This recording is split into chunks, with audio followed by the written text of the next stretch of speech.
కీర్తనలు 119వ కీర్తన 65వ వచనం. యెహోవా నీ మాట చొప్పున నీ సేవకునికి నీవు మేలు చేసి ఉన్నావు. నీ మాట చొప్పున అంటున్నాడు. ప్రతి దాంట్లో మీరు చూసారా, ప్రతి దాన్ని గమనించినట్లయితే నీ మాట చొప్పున అని అంటున్నాడు. ఏంటా మాట? ఏంటో మాట నువ్వు ఇచ్చిన మాట ప్రకారంగా అని అంటున్నాడు. నిత్య జీవాన్ని ఇస్తానని దేవుడు వాగ్దానం ఇచ్చాడు. కాబట్టి నువ్వు చెప్పిన మాట ప్రకారంగా అని అంటున్నాడు అన్నమాట. అర్థమవుతుందండి? ఆ వాగ్దానంలో నుంచే దేవుడు మాట్లాడుతూ ఉన్నాడు. ప్రతిసారి కూడా పైన దాంట్లో కావచ్చు, ఆ పైన దాంట్లో కావచ్చు, 49లో కూడా ఏమనుంది? Remember your word to your servant అంటున్నాడు. అవునా? దాని కింద వాటిలో కూడా అలాగే ఉంది. దాని తర్వాత మళ్ళీ ఇప్పుడు దీంట్లో కూడా ఏమైనా ఉంటుంది? Do good to your servant according to your word lord అని అంటున్నాడు. నువ్వు ఇచ్చిన మాట ప్రకారంగా నాకు మేలు చేయి ప్రభువా, మంచి చేయి ప్రభువా అని అంటున్నాడు. అర్థమవుతుందండి? దేవుడు ఏమని మాట ఇచ్చాడు? మీరు పోగొట్టుకున్న స్థితిని నేను మీకు దయచేస్తాను.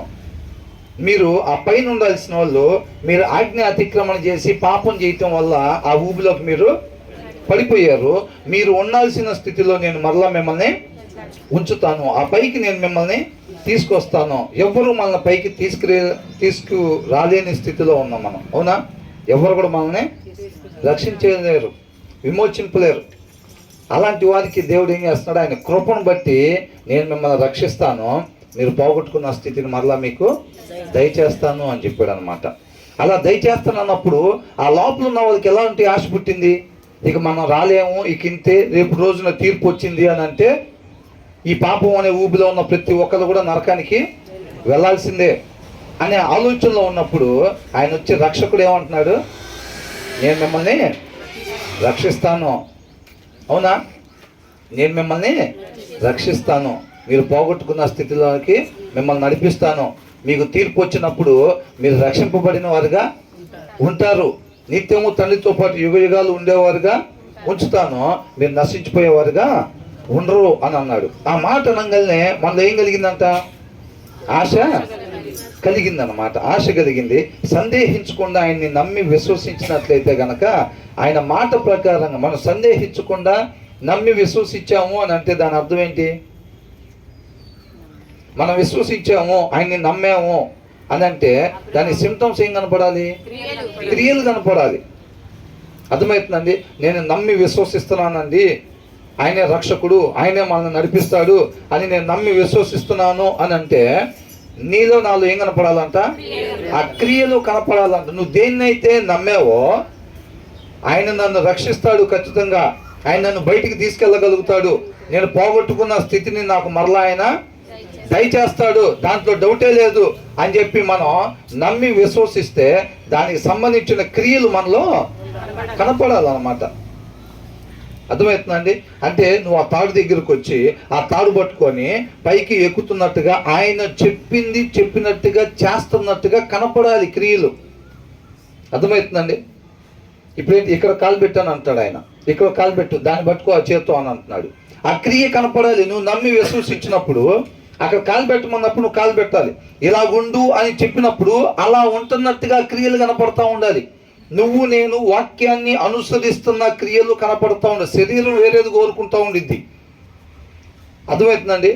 శరీరాశలను చంపాలి అని అంటే వాక్యాన్ని అనుసరించాలి, అది తప్ప ఇంకొకటి లేదు. ఆయన చెప్పింది చేయటం అంతే. ముందున్న పరిస్థితి మనం చూసేవారుగా ఉండకూడదు. ప్రతి విశ్వాసి కూడా విశ్వాసం మూలంగానే ఈ లోకాన్ని జయిస్తాడంట. కాబట్టి మనం విశ్వాసం కలిగి చూసేవారుగా ఉండాలి తప్ప ముందున్న పరిస్థితులు మనం చూసి నడుచుకునేవారుగా ఉండకూడదు.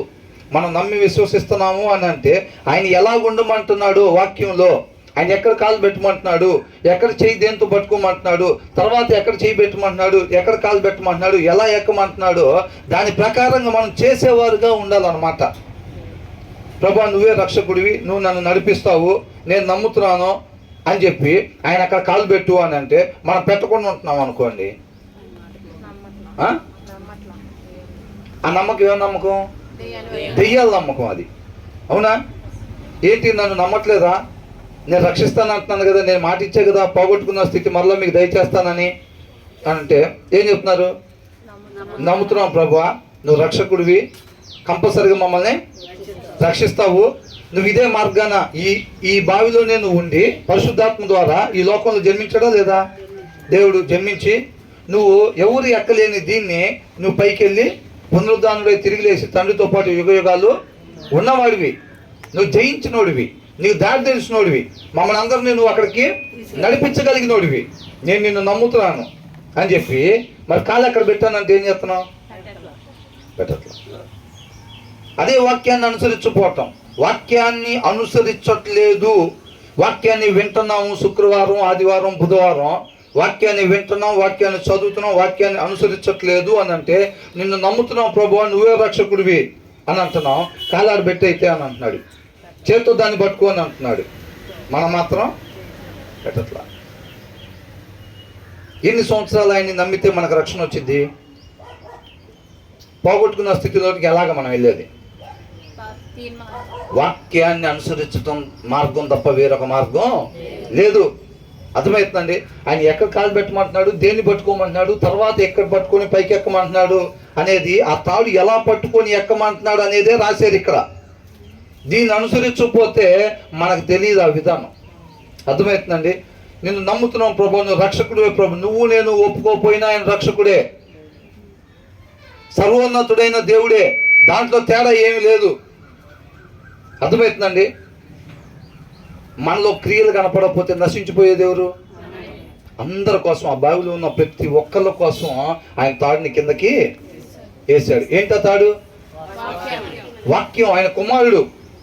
తండ్రి మనల్ని ప్రేమించి కేవలం ఆయన కృప ద్వారానే రక్షణ కొరకు మనం ఏమైనా చేసామా?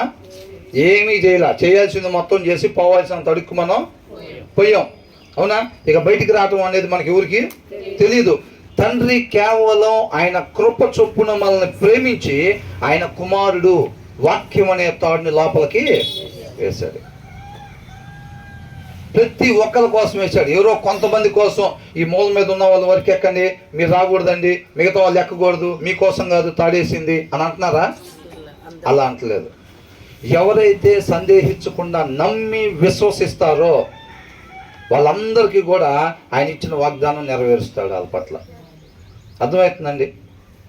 తాడు మనం కళ్ళ ముందే ఉంది, మనం ఆ బావిలో ఉన్నామా లేదా? మనం ఆ బావిలో ఉన్నాం, మన కళ్ళ ముందే తాడు రెడీగా ఉంది. ఏంటా తాడు? మీకు కనబడుతుందా? ఆ తాడు కనబడుతుందా? ఏది చూపించండి నాకు. అది ఏంటంట? ఏది కనబడుతుందా తాడు అని అంటే? కనబడుతుంది. ఏది ఆ తాడు అంటే? ఇదిగో తాడు, ఇదిగో తాడు. తాడు పట్టుకొని ఉన్నాం. ఇంకా అర్థమవుతుందండి? తాడు పట్టుకొని ఉన్నాం. ఇంక ఇప్పుడు ఏం చేయాలి? ఇంక ఇప్పుడు ఈ కుడి చేయి తీసి పైన పెట్టు, దాన్ని పట్టుకో అంటున్నాడు. అవునా? అని అంటే ఎలా ఉండాలో చెప్తున్నాడు అన్నమాట. తర్వాత పట్టుకుందాం ప్రభు, తర్వాత ఇంకా అని అంటే తర్వాత మళ్ళీ ఎడం చేయి తీసి పైన పట్టుకో అని అంటున్నాడు.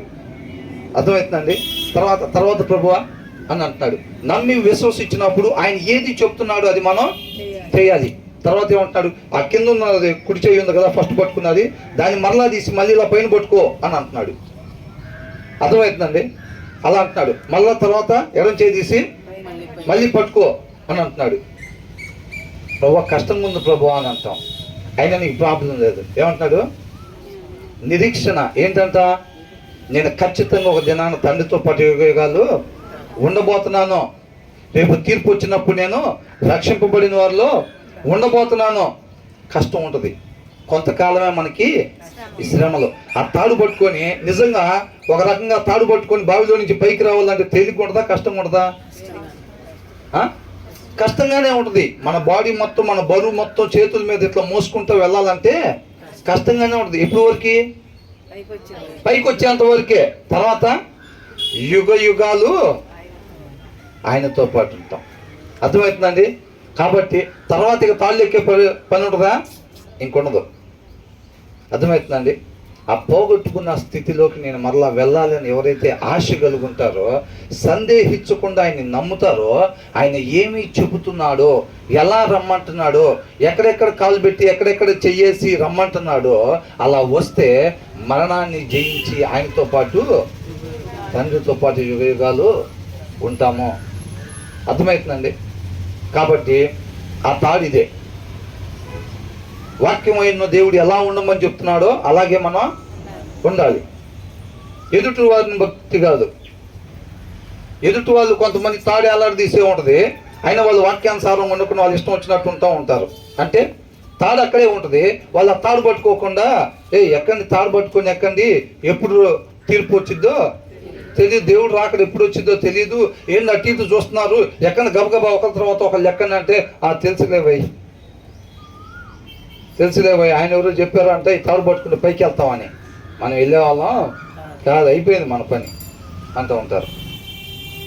కాబట్టి వాళ్ళు ఏం చేస్తూ ఉంటారు, ఆయన నమ్మి విశ్వసించిన వాళ్ళు ఇష్టం వచ్చినట్టు లోక సంబంధంగా మాట్లాడుతూ ఉంటారు, లోక సంబంధంగా ప్రవర్తిస్తూ ఉంటారు. అర్థమైందండి? వాళ్ళను బట్టి మనం కూడా ప్రవర్తించామనుకోండి, ఆమె ఇట్లా చేసింది, అన్న ఇట్లా చేసాడు నాకు, అందుకని ఆయన్ని బట్టి నేను కూడా ఇట్లా ఉంటున్నా అంటే వాళ్ళు వీళ్ళు ఎక్కలేదని చెప్పి నువ్వు కూడా తాడు పట్టుకొని ఎక్కలేదు అనుకోండి, ఎవరికి నష్టం? మనకే నష్టం. ఆమెను బట్టి పోయినసారి వాళ్ళ ఇంటికి వెళ్తే ఆమె ఇట్లా ట్రీట్ చేసింది నన్ను. అర్థమవుతుందండి? మొన్న మా హస్బెండ్ ఇలా ట్రీట్ చేసాడు నన్ను, కాబట్టి ఇవాళ నాకు అవకాశం వచ్చింది. ఎవరికి నష్టం? మనకే నష్టం. మొన్న ఇంటి ముందు ఆమె అట్లా మాట్లాడింది అంటే ఆమె నమ్మలేదు, క్రియలు లేకుండా ఉంటుంది. అవునా? ఆమె తాడు పట్టుకొని ఎక్కట్లేదు, ఆమె ఎక్కట్లేదు కదా అని చెప్పి నువ్వు కూడా ఎక్కకుండా ఉంటే నష్టపోయేది మనమే. అవునా? కాబట్టి అలాగుండా ఎవరైతే రేపు తండ్రితో పాటు యుగ యుగాలు ఉండాలి అని అనుకుంటున్నారో ఇదే మార్గం అన్నమాట. ఇది తప్ప వేరొక మార్గం లేదు. కాబట్టి దీని ప్రకారంగా ఉండాలి. అది ఆయన మనకి ఇచ్చిన మాట. నన్ను నమ్మి విశ్వసిస్తే గనక ఖచ్చితంగా మేము పోగొట్టుకున్న స్థితిని మీకు దయచేస్తాను అని అంటున్నాడు. Do good to your servant. ప్రభువా, నీ మాట ప్రకారంగా నాకు మంచిని చేయి ప్రభువా అని అడుగుతున్నాడు అన్నమాట. అర్థమవుతుందండి? తర్వాత ఏమంటున్నాడు? Teach me knowledge and good judgment for I trust your commands అని అంటున్నాడు. ఏం కావాలంటే ఈయనకి ఏం కావాలని ఆశపడుతున్నాడు? కార్లు కావాలంటున్నాడా? మేడలు కావాలంటున్నాడా? ఆరోగ్యం కావాలంటున్నాడా? పేరు కావాలంటున్నాడా? ఏం కావాలంటున్నాడు ఈయనకి? జ్ఞానం కావాలి అని అంటున్నాడు. అర్థమవుతుందండి? Teach me knowledge and good judgment. వివేచన అంటే ఏంటి? చాలా చోట్ల వచ్చింది కదా మనకి. తెలుసుకొని ఏ టైంలో ఏం చెయ్యాలి అనేది అది తెలుసుకోవటాన్ని వివేచన అని అంటారు. అర్థమవుతుందండి? ఏ సమయంలో ఏం చెయ్యాలి అనే దానికోసం ప్రతిసారి కూడా మన ముందు 2 దారులు కనపడుతూ ఉంటాయి. కాబట్టి మనం ఏ టైంలో ఏం చేయాలి అనే దానికోసం. కాబట్టి ఈయనకి అది కావాలని అంటున్నాడు. వీళ్ళు ఎందుకని అసలు ఎక్కడ వీళ్ళందరూ కూడా డబ్బు అడిగినట్టు, ఆరోగ్యం అడిగినట్టు మనం జనరల్గా అడుగుతాం చూసారా ప్రార్థనలో, అవి ఎక్కడ కనపడవు ఏంటి? వీళ్ళ ప్రార్థనలు ఎందుకని అవి కనపడవు? వీళ్ళు శాశ్వతమైన దాన్ని వీళ్ళు చూస్తున్నారు. పునాదులు కలిగిన ఆ పట్నం వైపు చూపు ఉండే వాళ్ళు ఏంటంటే అక్కడికి ఏం కావాలో అవి అడుగుతారు. కొంతకాలం ఉండిపోయే వాటి వైపు చూపు ఉండే వాళ్ళు ఏమో అడుగుతారు, ఇక్కడాటికి కావాల్సినవి అడుగుతూ ఉంటారు. అదే గుర్తండి, మన చూపు ఎటువైపు ఉందో అక్కడ సంబంధించిన వాటిని మనం అడుగుతూ ఉంటాము. అవునా? కాబట్టి ఇప్పుడు ఆయన చిత్తాన్ని నెరవేర్చే దానికోసం మనకు ఒక కొరడా దెబ్బ పడినా, మనకి శ్రమ వచ్చినా, ఇబ్బంది వచ్చినా అది మనకి మేలుకరం, అది గొప్ప భాగ్యంగా ఎంచుకోవాలి. అర్థమవుతుందండి? ఇప్పుడు యేసుక్రీస్తు వారు కూడా ఇక్కడ జీవించేటప్పుడు తండ్రి చిత్తాన్ని నెరవేర్చేటప్పుడు ఆయనకు కూడా ఇలాగే గాలాడుకుని ఉందా, లేకపోతే సెంట్రల్ ఏసీలు ఎనీ టైం పట్టుకొని తిరుగుతున్నారు 2-3? యేసుక్రీస్తు వారు ఎటు పోతుంటే అటు సెంట్రల్ ఏసీలు నడుస్తున్నాయా? ఫ్యాన్లు పట్టుకొని వెళ్తున్నారా అటొకళ్ళు ఇటొకళ్ళు? ఎలా ఉంది? ఆయనకి ఇలాగే ఉంది. ఇలాంటి పరిస్థితి కూడా లేదు. ఎక్కడికి పోయినా నిందలు, అవమానాలు, ఇబ్బందులు, కొట్టటాలు, తిట్టటాలు ఇయేగా. మనం కొంతసేపు గాలి కాకపోయినా సరే మనం చక్కగా ఓర్చుకోవాలన్నమాట. అవునా కదా? భగత్ సింగ్ గారు అంతకుముందు కూడా చెప్పాను కదా, సెంట్రల్ ఏసీలో ఉండే స్తోమత ఉన్నా సరే, ఫ్యాన్ కింద ఉండే అవకాశం ఉన్నా సరే, ఆయనంట బైబుల్ దగ్గరికి రాగానే ఇమ్మీడియట్ ఫస్ట్ చేసే పని ఏంటంటే ఫ్యాన్ స్విచ్ ఆఫ్ చేసుకుంటారంట. అర్థమవుతుందండి? ఆ దినాలు ఏసీలు లేవు, ఎందుకంటే శరీరం సహకరించేటట్టుగా చూసుకునేవాళ్ళు. కాబట్టి ఈయనకేమంటున్నాడు, ఆ జ్ఞానాన్ని, ఆ వివేచాన్ని నాకు నేర్పు ప్రభువా. ఏం జ్ఞానం కావాలంటున్నాడు ఈయనకి? ఎలాగా ఆ తాడిని ఎక్కాలో ప్రభు, ఎట్లాగెక్కాలో ఆ తాడిని నాకు ఆ జ్ఞానాన్ని దయచేయి. వాళ్ళ ధ్యాస మొత్తం దాని మీదే, దాంట్లో నుంచి బయట పడాలి, సహకరించాలని. ఏంటంట వాళ్ళ ధ్యాస మొత్తం ఎక్కడుందంట? అక్కడి నుంచి బయటపడాలి ఎలాగైనా సరే. కాబట్టి వాళ్ళ ధ్యాస మొత్తం కూడా ఆ తాడు పట్టుకుని పైకెక్కే దాని మీదే వాళ్ళకి ఆ ధ్యాస. అంతే తప్ప అక్కడ డోక్కుంది, లేకపోతే ఇక్కడ ఆరోగ్యం బాగలేదు, లేకపోతే ఇది లేదు, డబ్బు లేదు, పేరు లేదు, హోదా లేదు, వీటి మీద కాదు. తర్వాత ఏమంటున్నాడు? For I trust your commands అని అంటున్నాడు. అంటే దేన్ని నమ్ముకున్నాడు అంటే ఆయన? చుట్టాలను నమ్ముకున్నాడా? డబ్బును నమ్ముకున్నాడా? మరి దేన్ని నమ్ముకున్నాడు ఆయన? ఆజ్ఞలు అంటే ఏంటి? వాక్యం అంటే ఆయన చెప్తున్నాడు చూసారా, అక్కడ కాలు పెట్టి అంటున్నాడా, ఇక్కడ చేయి పెట్టి అంటున్నాడా?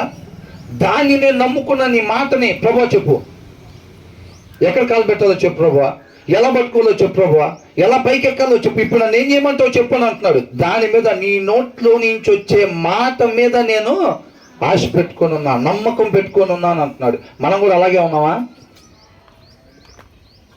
మనం కూడా అలాగే. ఏం చెప్తారో ఇవాళ వచ్చి కూర్చున్నారు అలాగే. అసలు దాంట్లో ఇవాళ ఏం చెప్తారో, 3 వచనాలు చెప్తారో, 30 వచనాలు చెప్తారో, ఏమి చెప్తారో దాని ప్రకారంగా మాత్రమే నేను ఉండాలంతే అనేటట్టుగా డిసైడ్ అయ్యి వచ్చారా? అలా డిసైడ్ అయ్యి రాకపోతే ప్రయోజనం ఏం లేదు. అర్థం దగ్గరికి ఎన్నిసార్లు పోయినా అనుకున్నాం కదా మనం. అలా డిసైడ్ అయ్యి ఇక్కడ కూర్చుంటేనే ప్రయోజనం, ఒక్కసారి కూర్చున్నా సరే. అవునా? కాబట్టి ఏమంటున్నాడు? ఐ ట్రస్ట్ యువర్ కమాండ్స్ అని అంటున్నాడు. ఎలాంటి ట్రస్ట్ అది? ఎలాగ నమ్మకం పెట్టుకున్నాడంట? ఆయన ఆజ్ఞల మీద. నీ జ్ఞానాన్ని, నీ వివేచనని నాకు దయచేయి ప్రభువా, నేను నీ ఆజ్ఞలు నమ్ముకుని ఉన్నాను అని అంటున్నా. నా నమ్మకం దాని మీద పెట్టుకున్నా. నువ్వు ఏదైతే చెప్తావో నేను అది చేయటానికి రెడీగా ఉన్నాను. క్రియలతో కూడిన విశ్వాసం, ఆ నమ్మకం అన్నమాట. అర్థమవుతుందండి? ఆయన అక్కడ కాలు పెట్టంటే పెట్టాలి. అది ప్రభువా నేను నిన్ను నమ్ముతున్నాను, నిన్ను విశ్వసిస్తున్నాను, నువ్వే రక్షకుడివి, నువ్వే నన్ను కాపాడేదని చెప్పి కాలారు పెట్టంటే, పెట్టకపోనుంటే అట్లా ఎన్నిసార్లు చెప్పిన ప్రయోజనం ఏమీ లేదు, మనకే నష్టం. అది ఆయన ఎక్కడ కాలు పెట్టమన్నాడు అక్కడ కాలు పెట్టినప్పుడు ఆయన ఏంటి? మనం క్రియలు కలిగిన విశ్వాసం కలిగినట్టు, ఆ నమ్మకం కలిగినట్టు అనమాట. అవునండి? మళ్ళీ తర్వాత ఇంకొక మాట చెప్పగానే మళ్ళీ అది కూడా చేసామనుకోండి, అప్పుడు అలాగ వెళ్ళాలి దేవునితో పాటు, అలాగే ఎక్కాలన్నమాట. పోగొట్టుకున్న స్థితిలోనికి అలాగే వెళ్ళాలి. క్రియలతో కలిగిన విశ్వాసం, నమ్మకం అలా ఉండాలి. తర్వాత ఏమంటున్నాడు? Before I was afflicted I went ఆస్ట్రే but now I obey your word అని అంటున్నారు. చూసారా ఎంత అద్భుతంగా ఇచ్చారో? తెలుగులో చదవండి ఒకసారి అది. చూసారండి? అసలు అండర్లైన్ చేసుకోవాల్సిన వర్డ్స్ ఇవి. శ్రమ కలగక మునుపంట ఇటు నడుస్తున్నామంట, వెళ్ళాల్సిన త్రోవలో కాకుండా వేరే దారిలో వెళ్తున్నాం. ఇప్పుడు శ్రమ కలగక ముందు బట్ నౌ ఐ ఒబే. తర్వాత ఏమనుంది? ఇప్పుడు నీ వాక్యమును అనుసరించి నడుచుకొనుచున్నాను. శ్రమ అంట కలగక ముందు త్రోవ తప్పిపోయి ఉన్నాడంట. శ్రమ కలిగిన తర్వాత ఇప్పుడు ఏం చేస్తున్నాడంట?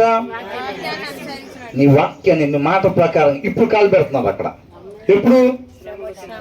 ఎప్పుడైతే మనకు శ్రమ వస్తుందో అప్పుడంట, అప్పుడు దాకా ఏమంటున్నాం? ప్రభువా నేను నమ్ముతున్నాను, విశ్వసిస్తున్నాను, నువ్వే రక్షకుడివి, హల్లెలూయా అని అంటారు, ప్రైజ్ ద లార్డ్ అని అంటారు. కాలారు పెట్టంటే పెడతలా. ఆయన ఏం చేస్తాడు? మనం ప్రేమించాడు కాబట్టి ఏం చేస్తున్నాడు? శ్రమ ఎప్పుడైతే మనకు రాగానే ఏం చేస్తున్నాం? కాల్ చేసి ఆగబెడుతున్నాం. అర్థమవుతుందండి? తర్వాత మళ్ళీ శ్రమ వస్తుంటే చేయి తీసి ఎక్కడ పెడుతున్నాం? ఆ పైకి పెట్టుకుంటున్నాం. అవునా? మరి ఆ శ్రమ మనకి ఎలాంటిది? అది మేలుకరం. అది ఆ శ్రమ లేకపోతే ఎట్టుపోయే వాళ్ళం? లోపలే ఉండి తాడు ముందు పెట్టుకొని ప్రభువా నువ్వే రక్షకుడివి, నేను నిన్ను నమ్ముతున్నాను, విశ్వసిస్తున్నాను అంటాం. కాలు మాత్రం ఆడ మన చేత మన కాలు ఆడ పెట్టిస్తుంది ఏంటి? ఆ శ్రమ. అర్థమవుతుందండి? ఆ శ్రమ ఎంత మేలుకరం అండి మనకి. ఆ శ్రమ లేకపోతే ఇటుపోయే వాళ్ళం అసలు. అలాగా విధేయత చూపించే ఆ శ్రమ మనకి కావాలి. అవునా కదా? అలాగా విధేయత చూపించే శ్రమ మనకి దయచేయమని మనం ప్రార్థన చేసేవారు ఉండాలి. అవునా? వాక్య సారాంశంలో నుంచి అదే కదా ఉన్నది. ఏమంటున్నాడు? ఒకసారి చదవండి. శ్రమ కలగక మునుపు నేను త్రోవ విడిచి తిని, ఇప్పుడు నీ వాక్యమును అనుసరించి నడుచుకొనుచున్నాను. ఇప్పుడు ఎప్పుడైతే నాకు శ్రమ కలుగుతుందో ఇప్పుడు నీ వాక్యమును అనుసరించి నడుచుకొనుచున్నాను. ఆ శ్రమ మనకి ఎప్పుడు దాకా ఉండాలండి?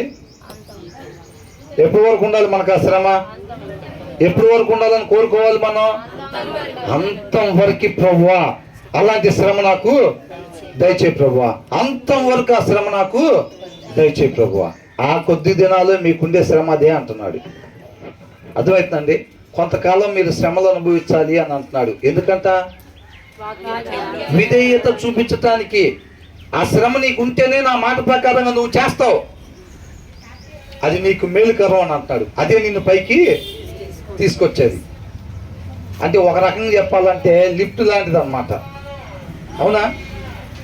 ఇప్పుడు మనంతటికి మనం కాలు తీసి అక్కడ పెట్టట్లేదు అనుకోండి, మనంతటికి మనం కాలు తీసి అక్కడ పెట్టట్లేదు అనుకోండి, ఎవరన్నా మన కాలు ఇట్లా పట్టుకొని లేపి అక్కడ పెట్టారు అనుకోండి, ఏమంటాం? Thank you brother. ఏమంటాం? థ్యాంక్ యూ బ్రదర్ అంటారు. మనంతటికి మనం చేయి తీసి దాన్ని పట్టుకోవట్లేదు అనుకోండి, ఎవరన్నా మన చేయి పట్టుకొని తీసి అక్కడ పట్టుకునేది చేస్తారు అనుకోండి, ఏమంటాం? Thank you sister, thank you అంటాం. అవునా? ఆ శ్రమ అలా పనిచేస్తుంది అన్నమాట. మనకి మన కాలు ఇలా పట్టుకొని తీసుకొచ్చి అక్కడ పెట్టడానికి, మన చేయిని పట్టుకొని తీసుకుని వెళ్ళి అక్కడ పెట్టడానికి ఏది పని చేస్తుంది? శ్రమ చేస్తుంది. అవునా?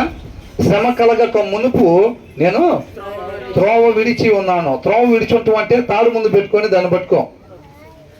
అవునా? తాడు ముందు పెట్టుకొని దాన్ని పట్టుకో. క్రియలు ఉండవు అన్నమాట. శ్రమ ఏం చేసిద్ది? మన చేత క్రియలు చేసేటట్టుగా చేసిద్ది అన్నమాట. అందుకనే నడిపిస్తూ ఉంటాడు పరిస్థితుల్లోకి. ఎంత కష్టపడుతున్నా డబ్బులు రావట్లేదేంటి? ఎంత ప్రార్థన చేసిన ఆరోగ్యం సెట్ అవ్వట్లేదేంటి? నెమ్మది ఉండలేదేంటి? ఎందుకని? నేను రోజు ప్రార్థనకి వెళ్తున్నాను, నేను మాత్రం తాగే వస్తున్నాడు. ఎందుకని? ట్యాబ్లెట్తో తగ్గలేదు అనుకోండి, ఏం చేస్తారు?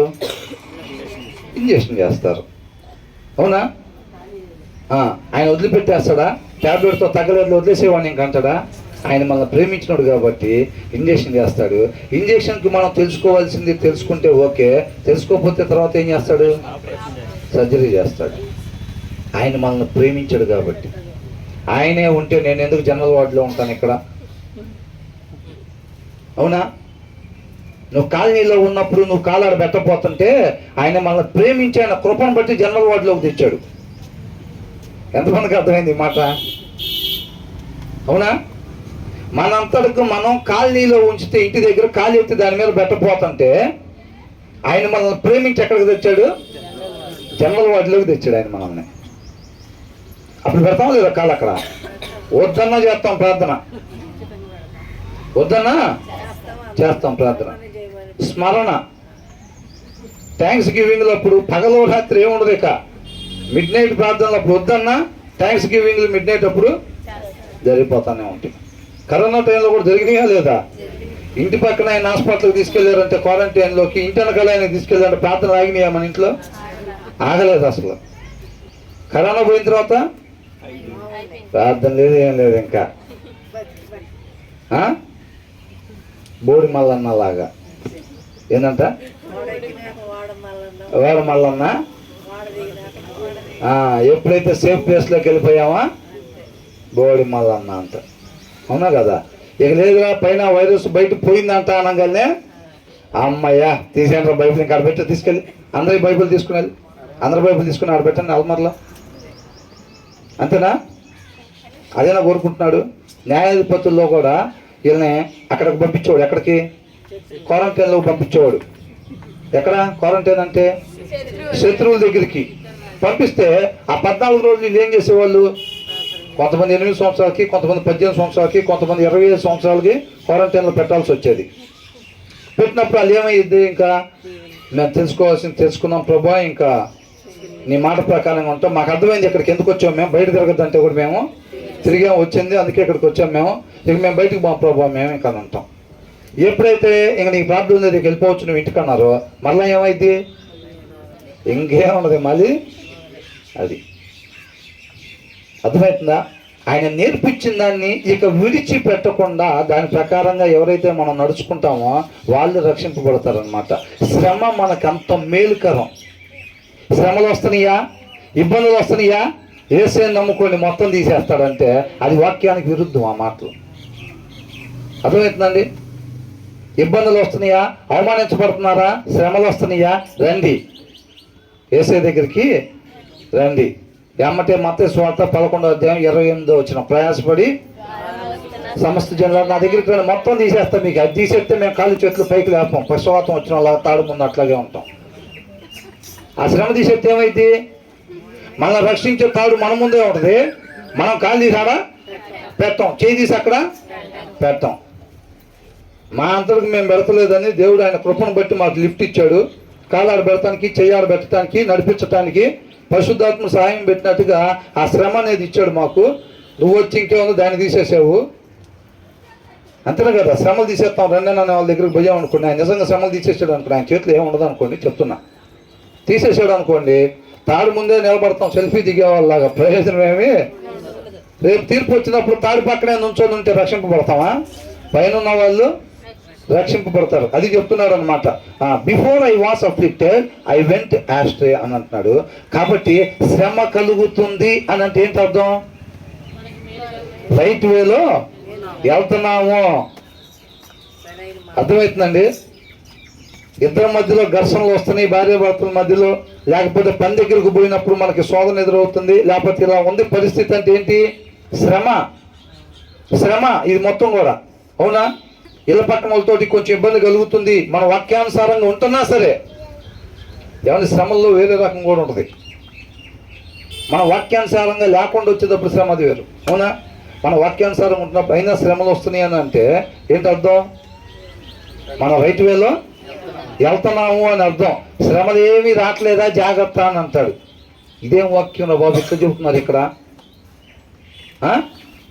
చాలామంది అనుకుంటారు నాకైతే మాత్రం ఏ ప్రాబ్లం రావట్లేదయ్యా, మా పిల్లలకి అనారోగ్యం రావట్లేదు, మాకు కూడా ఇబ్బంది ఏమి, ఇది చూడాలండి అందరూ, మాకు కూడా ఇబ్బంది ఏమి కలగట్లేదు అంటే మేము కరెక్ట్ వేలో వెళ్తున్నాం కాబట్టి దేవుడి యొక్క కాపుదల తోడు నాకు, నా కుటుంబానికి సమృద్ధిగా ఉంది కాబట్టి మాకు ఇంత కూడా ప్రాబ్లం రావట్లేదు. మాకు ఇంటి పక్కన వాళ్ళకి ఇబ్బంది వస్తుంది, ఇంటి ముందు వాళ్ళకి వస్తుంది శ్రమ, ఇంటి వెనకాల వాళ్ళకి వస్తుంది శ్రమ, ఇంటి యువత వాళ్ళకి వస్తుంది శ్రమ, నాకు నా పిల్లలకి శ్రమ అనేది రావట్లేదు దేవా నీకే స్తోత్రం అంటే ఏంటి దాని అర్థం?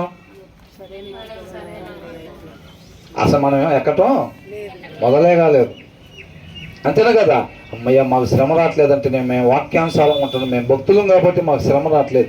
వాళ్ళకి శ్రమ వచ్చిందంటే వాళ్ళు భక్తులు కాదు, సరిగ్గా భక్తి చేయట్లే, వాళ్ళు వీళ్ళు సరిగ్గా భక్తి చేయట్లే, వాళ్ళు సరిగ్గా భక్తి చేయట్లేదు కాదు. అర్థమవుతుందండి? తర్వాత ఏమంటున్నాడు?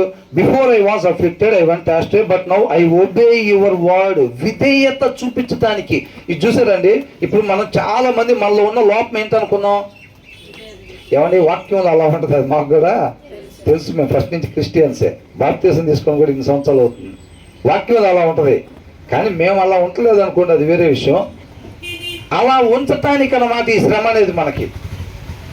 వాక్యంలో అలా ఉంటుందండి, కానీ మేము మాత్రం ఇలా ఉండకుండా, ఇలా ఉండి నశించిపోకుండా వాక్యంలో ఎలాగుంటుందో నువ్వు నేను కూడా అలాగే ఉంచేది శ్రమ. అర్థమవుతుందండి? వాక్యంలో అలా ఉంటుందండి, మేము ఇలా ఉంటాం అనేది కాదనమాట.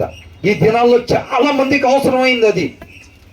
చాలా మంది నేటి క్రైస్తవుల్లో కొదువుగా ఉంది ఏంటి? శ్రమ. ఏం కొదువుగా ఉంది? శ్రమ. సంఘానికి ఏం కావాలి? శ్రమ. దాని కొరకు మనం ప్రార్థన చేయాలి. ఎందుకంట but now I obey your word అని అంటున్నాడు. అంటే ఒబే అంటే విధేయత. నువ్వు చెప్పింది నేను చెయ్యటం. ఆయన చెప్పింది చేసేటట్టుగా మనల్ని ఏది నడిపించిద్దంట? శ్రమ నడిపించిద్దంట మనల్ని. అర్థమవుతుందండి? ఎప్పుడైతే నాకు శ్రమ వచ్చిన, శ్రమ రాకముందు నేను తప్పిపోయానో, కానీ ఇప్పుడు నాకు శ్రమ వచ్చిన తర్వాత ఐ ఒబే యువర్ వర్డ్ అని అంటున్నారు. నీ మాటకు నేను విధేయతని చూపెడుతున్నాను. ఇప్పుడు తీసి కాళ్ళు అక్కడ పెడుతున్నాను అని అంటున్నారు. అర్థమవుతుందండి?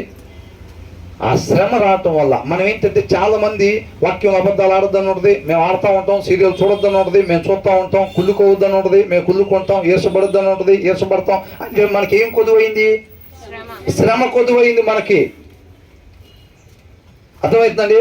వాక్యం అలా ఉంటుంది, కానీ మనం ఇలా ఉండకుండా ఉండాలంటే మనకు రావాల్సిన స్థాయిలో ఆ విధేయతని నేర్పించే శ్రమ మనకి కావాలి. ఆ శ్రమే కొదువుగా ఉంది.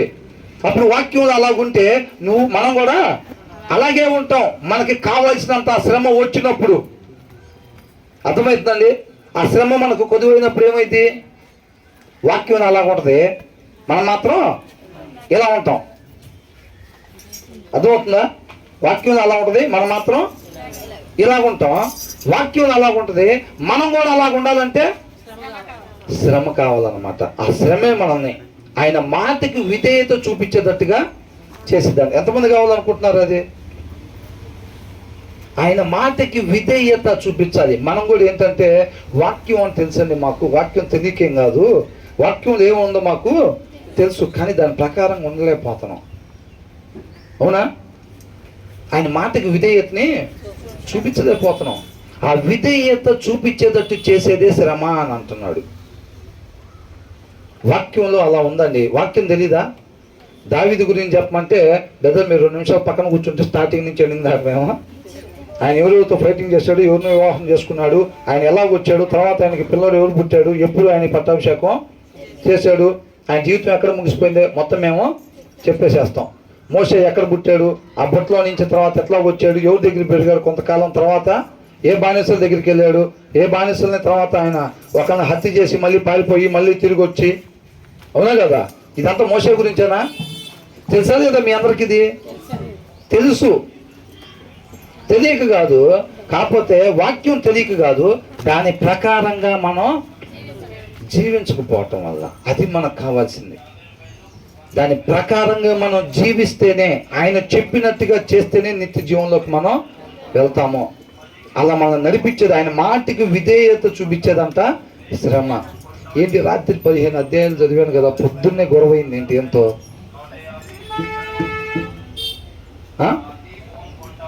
రాత్రి నేను ఆ రకంగా ప్రార్థన చేసుకున్నా కదా, అరగంట 30 గంట సేపు నేను ప్రార్థన చేసుకున్నా కదా, అందరి గురించి ప్రార్థన చేశాను కదా, సెల్ఫిష్గా లేకుండా.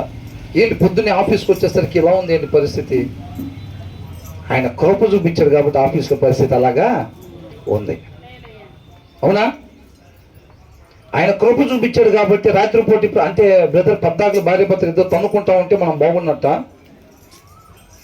ఆఫీస్లో 14 గొడవలు పడతా ఉంటే మనం బాగున్నట్ట బ్రదర్? అది కాదండి. ఆయన మాటకి విధేయతని చూపించేటట్టుగా చేసిద్ది అనమాట ఆ శ్రమ.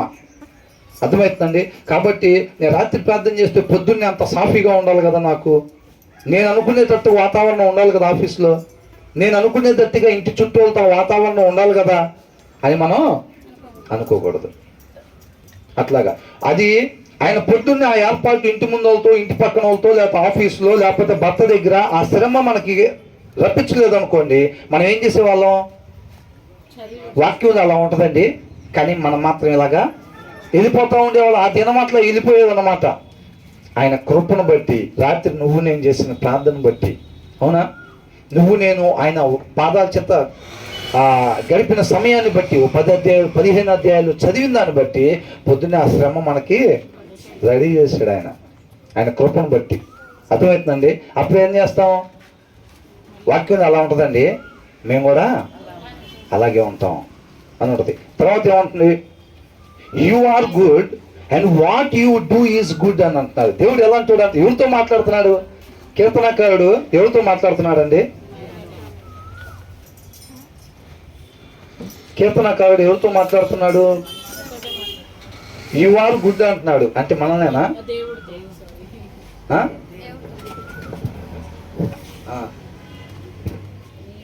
ఏమంటున్నాడు? తెలుగు చదవండి. నీవు దయాళుడవై మేలు చేయుచున్నావు.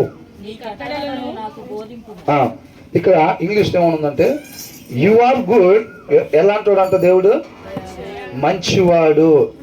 నీవు మంచివాడు ప్రభువా, నువ్వు చేసే ప్రతిదీ మంచిది అని అంటున్నాడు. అది నమ్మి విశ్వసించటం అంటే. ఏంది ఇలా జరుగుతుంది మనకు? అసలు దేవుడే నడిపిస్తున్నాడా, దురాత్మలు ఏమైనా నడిపిస్తున్నాయా మనల్ని? కొంతమంది డౌట్. ఎవరు నడిపిస్తే నడుపుతున్నామో కూడా అర్థం కావట్లేదు. మనం ఎవరిలో నాటబడి ఉన్నామో కూడా కొంతమందికి డౌటే. అవునా బ్రదర్? ఇట్లా వచ్చింది ఆలోచన, అది దేవుని ఆత్మ నడిపింపేనా లేకపోతే దురాత్మ ఏమన్నా ప్రేరేపిస్తుందా అట్లా చేయాలని డౌట్ మనకి. సరైన సహవాసం లేకపోతే, ఆయనతో కావాల్సినంత సమయం ఆయనతో స్పెండ్ చేయకపోతే మనల్ని ఎవరు నడిపిస్తున్నారు అనే డౌట్ మనకు ఉండిద్ది. ఈ ఆలోచన దురాత్మ దగ్గర నుంచి వచ్చిందా, దేవుని ఆత్మ దగ్గర నుంచి వచ్చిందా? పరిశుద్ధాత్మ నడిపింపు ద్వారా ఈ ఆలోచన వచ్చిందా నాకు, లేకపోతే దురాత్మ నుంచి వచ్చిందా ఈ ఆలోచన అనేది ఎలా తెలిసింది మనకి? నీకు ఒక ఆలోచన వచ్చిందండి, అవునా? అది మనకి పరిశుద్ధాత్మ దేవుడు ప్రేరేపిస్తున్నాడు అంటేనే కదా మనం చేయాల్సింది, అవునా? దురాత్మ ప్రేరేపిస్తున్నాడు అనుకోండి, దురాత్మ ప్రేరేపిస్తాడా? మాకు తెలియదండి అసలు. దురాత్మ బ్యాచ్ కాదు మేము. ఆయన ఎవరో మాకు తెలియదు. మా ఊర్లో ఆయన ఉన్నాడు. అసలు మేము ఏసఐ పిల్లలం. మాకు తెలిసింది ఏసఐ ఒక్కడే తప్ప మాకు వీళ్ళెవరో మాకు తెలియదండి, అవునా? సౌలు ప్రవచించాడా లేదా? దురాత్మ ఆయన దగ్గరికి వచ్చినప్పుడు ఏం చేశాడంట? ప్రవచించాడు, అవునా? కాబట్టి ఇక్కడ దేవుడిని ఏమంటున్నాడు? దేవుడు ఎలాంటి వాడు అంట? You are good and what you do is good అని అంటున్నాడు. మనం అలాంటి సాక్ష్యం కలిగి ఉన్నామా? మనం ఎవరిని పోలి జీవించాలి? మనం దేవుణ్ణి పోలి జీవించాలని అంటే మనం ఎలాంటి సాక్ష్యం కలిగి ఉండాలి? మనం చూసి ఇతరులు ఏమనాలి? తను మంచోడు, ఆ అక్క మంచిది, ఆ అక్క ఏది చేసిద్దో అది మంచిదే, చెడు అక్క చేయదు, ఆ అన్న అసలు చెడు చేయడు, ఆ అన్న మంచోడు, ఆ అన్న ఏది చేసినా సరే మంచే చేస్తాడు. ఆయన పోలి జీవించటం అంటే అది మన గురించి మనం చెప్పుకోవటం కాదు, అవునండి? ఆ సాక్ష్యం కలిగి ఉండాలి. ఆ సాక్ష్యం ఎవరిని మహింపరిచిద్ది? దేవుడి నామాన్ని మహింపరిచిద్ది. చక్కటి సువాసనలాగా ఆ సాక్ష్యం దేవుడిని మహింపరిచిద్ది అనమాట. అర్థమవుతుందండి? ఆయన అంటున్నాడు, దేవుణ్ణి ఏమంటున్నాడు? ఆ బావిలో ఉన్నవాడు తాడేసినప్పుడు ఆ తాడు మీద తాడేసిన ఆయన పట్ల ఆ ఉండాల్సిన అభిప్రాయం అదనమాట. తాడేసేళ్ళే కానీ ఈయన మనం సేఫ్ ప్లేస్కి తీసుకెళ్తాడా? లేకపోతే ఐజాక్ చేసినట్టుగా అందరం తాడు పట్టుకుని ఎక్కేటప్పుడు ఆ తాడి తీసుకుని వెళ్ళి నరకంలోకి విసురుతాడా? ఇప్పుడు డౌట్ ఉందనుకోండి ఎక్కేవాడికి, అసలు మనం ఏమన్నా నమ్మి ఎక్కుతున్నాం, ఆయన చెప్పాడు కరెక్టే. ఈ లోకస్లు ఏం చెప్తారు? అదే నేను నీకు మంచి ప్లాన్ చెప్తాను, రారా నీకు మంచిది ఒకటి చేస్తా అని చెప్తారు. కిడ్నాప్ చేసి ఇప్పుడు కొంతమంది గొడవ ఆడుకునేటప్పుడు ఏం చేస్తారు తెలుసండి? యవనస్తులు కొంతమంది తాగి గొడవ ఆడుకొని ముందే ఒక 3-4 కలిసి వాడిని చంపుదామని మాట్లాడుకుంటారు. వాడు ఏం చేస్తారు? అరే సీసాలు తీసుకొచ్చాం రారా, తాగుదాం, ఫుల్గా ఎంజాయ్ చేద్దాం, పార్టీ ఏర్పాటు చేసాంరా, ప్లేస్ పాలన దగ్గర ఏర్పాటు చేసాం, అక్కడైతే ఊరు ఫుల్గా ఎంజాయ్ చేయొచ్చు అని అంటారు. ఇలా ఆల్రెడీ 3-4 మాట్లాడుకునే ఉంటారు, అవునా? వాడిని తీసుకెళ్తారు పార్టీకి. వాడిని తీసుకుని వెళ్ళి అక్కడ ఆడికి మందు పోపించి వీళ్ళు లైట్గా తాగి ఏం చేస్తారు? తర్వాత ఆడి మీద అటాక్ చేసి చంపేసేస్తూ ఉంటారు, అవునా కదా? వీళ్ళు ఏమని చెప్పి తీసుకెళ్ళారు? అరే సూపర్గా ఎంజాయ్ చేస్తారా, నువ్వు సంతోషంగా ఉండేటట్టుగా మేము ప్లాన్ చేసాంరా. ఏంటంట? నువ్వు సంతోషంగా ఉండేటట్టుగా ప్లాన్ చేసాంరా మేము అని అన్న. దేవుడు ఏం చెప్పాడు? మీరు పోగొట్టుకున్న స్థితి నేను మీకు ఇస్తాను అని అన్నాడు, మీకు మేలు చేస్తాను అని అన్నాడు. అది ఈయన మాట నమ్మి మనం తాడు పట్టుకుని ఎక్కుతున్నాం, తండ్రి దగ్గరికే తీసుకెళ్తాడు అంటావా? అవునా కదా? అలాంటి డౌట్లు ఉంటాయా? సందేహించకుండా విశ్వసించాలంటున్నాడు దావీదు. ఏమంటున్నాడు? సందేహమే లేదు. పిలిచినవాడు నమ్మదగిన వాడు, వాగ్దానం ఇచ్చిన వాడు కూడా నమ్మదగిన వాడు. అంతే, 1% కూడా డౌట్ పడటానికి లేదు. అప్పుడే మనం కార్యాలు చూస్తాం అంటున్నాడు. అర్థమవుతుందండి? అప్పుడే మనం కార్యాలు చూస్తాం. కాబట్టి ఏమంటున్నాడు? You are good and what you do is good, teach me your decrees. ప్రభువా, నువ్వు మంచివాడివి నాయన, నువ్వు ఏదైనా సరే మాకు మంచే. ఇది చూడాలండి, కూర్చో. ప్రభువా, నువ్వు మంచివాడివి నాయన, నువ్వు ఏదైనా సరే మాకు మంచే చేస్తావు, మమ్మల్ని ఏం చేయమంటావో చెప్పి ఇప్పుడు అంటున్నాడు. అర్థమవుతుందండి? నువ్వేదైనా సరే మాకు మంచే చేస్తావు, మమ్మల్ని ఇప్పుడు కాలు ఎక్కడ పెట్టమంటావు, చెయ్యి ఎక్కడ పెట్టమంటావు ప్రభువా, తర్వాత ఈ చెయ్యి తీసి ఎక్కడ పెట్టమంటావు అది చెప్పని అంటున్నాడు. టీచ్ మీ యువర్ డిక్రీస్ అని అంటే నీ శాసనాలు, నీ ఆజ్ఞలు, నీ వాక్యం మాకు చెప్పు ప్రభువా అని అంటున్నాడు. అప్పట్లో ఉందా? అప్పట్లో న్యూ టెస్ట్మెంట్, ఓల్డ్ టెస్ట్మెంట్లు ఉన్నాయా? ఇది ఎప్పుడు రాశారు? ఇది ఎజ్రా టైంలో అక్కడికి బానిసలుగా, బబులోనికి బానిసలుగా తీసుకుని వెళ్ళిపోయిన తర్వాత, అక్కడి నుంచి తీసుకొచ్చిన తర్వాత రాయబడిన కీర్తన ఇది. అప్పటికి న్యూ టెస్ట్మెంట్లు ఇవన్నీ ఉన్నాయా? అవన్నీ ఏం లేవు. కాబట్టి వాళ్ళు ప్రాధేయపడుతున్నారు దేవుడి దగ్గర. ప్రభువా, నువ్వు మంచివాడివి, నువ్వు ఏదైనా మంచి చేస్తావు, నువ్వు ప్రభువా చెప్పు ఇప్పుడు కాలు ఎక్కడ పెట్టమంటావు, ఎలా ఎక్కమంటావు చెప్పు ప్రభువా, నిన్ను నమ్మా, నేను సందేహించకుండా నేను నిన్ను నమ్మా, నేను రక్షిస్తానని చెప్పి నువ్వు తాడేసావు కదా, నేను నమ్మి నేను ఆ తాడు దగ్గరికి వచ్చి తాడు పట్టుకున్నా ప్రభువా, ఇప్పుడు ఎలా ఎక్కమంటావు చెప్పు అని అడుగుతున్నాడు. ఆయనకు కావాల్సింది అది. అవునా? ఆయన మోకరించి ఏమంటున్నాడు? ప్రభువా చెప్పు, నిన్ను సందేహించకుండా నమ్ముతున్నాను, నన్ను ఏం చేయమంటావో చెప్పు ఇప్పుడు అని అంటున్నాడు. అప్పుడు ఏమంటున్నాడు? ఆ కాలు తీసి అక్కడ పెట్టు అంటే అబద్ధాలు ఆడబాకు అంటున్నాడు. చచ్చింది గుర్ర, ఇప్పుడు దాకా అంతా బాగానే ఉంది. అవునా? అబద్ధాలు ఆడబాకు అని అంటున్నాడు. అప్పుడు ఏం చేయాలి మనం? ఓకే ప్రభువా అని చెప్తే ఆయన మనం సందేహించకుండా, అబ్రహాము నమ్మకం మనం నమ్మితే ఏం చేయాలి? అబద్ధాలు ఆడకూడదంతే. అవునా? తర్వాత ఏమంటున్నాడు? ఈ చేయి తీసి అక్కడ పెట్టు అంటున్నాడు. అంటే సీరియల్స్ చూడబాకు అంటున్నాడు. వినాలండి, సీరియల్స్ చూడబాకు అంటున్నాడు. అంటే ఈ చేయి తీసి అక్కడ పెట్టు అంటున్నాడు. మనం ఆయన నమ్మినప్పుడు ఎలాంటి నమ్మకం కావాలి? క్రియలతో కూడిన నమ్మకం కావాలి. మనకి క్రియ ఉంది అంటే మన దగ్గర ఏంటది? అబద్ధాలు, మనం సీరియల్స్ చూడకుండా ఉండాలి అంతే. అర్థమవుతుందా? ఆ దేవుడు ఏం చెబుతున్నాడు అంటే ఫస్ట్ ఒక కాలు ఆడ పెట్టమంటున్నాడు, తర్వాత చెయ్యాలి పెట్టమంటున్నాడండి. అది దేవుడి మాట, వాక్యంలో అలా ఉంటుంది. కానీ మేము అబద్ధాలు ఆడతాం, సీరియల్స్ చూస్తాం. అంటే దేవుడు ఒక కాలు ఆడబెట్టి ఒక చెయ్యి అక్కడ, ఒక చేత్తో దాన్ని పట్టుకోమని చెప్తున్నాడండి. ఆయన రక్షకుడే, ఆయన రక్షిస్తాడు. అక్కడ కాలు పెట్టి అక్కడ చేయి పెట్టి, ఏంటి అక్కడ కాలు పెట్టి అక్కడ చేయి పెట్టి అక్కడ చేయి పెట్టి ఆయన చెప్పినట్టుగా చేస్తే పైకి వెళ్తాం. మాకు కూడా తెలుసు ఆ విషయం.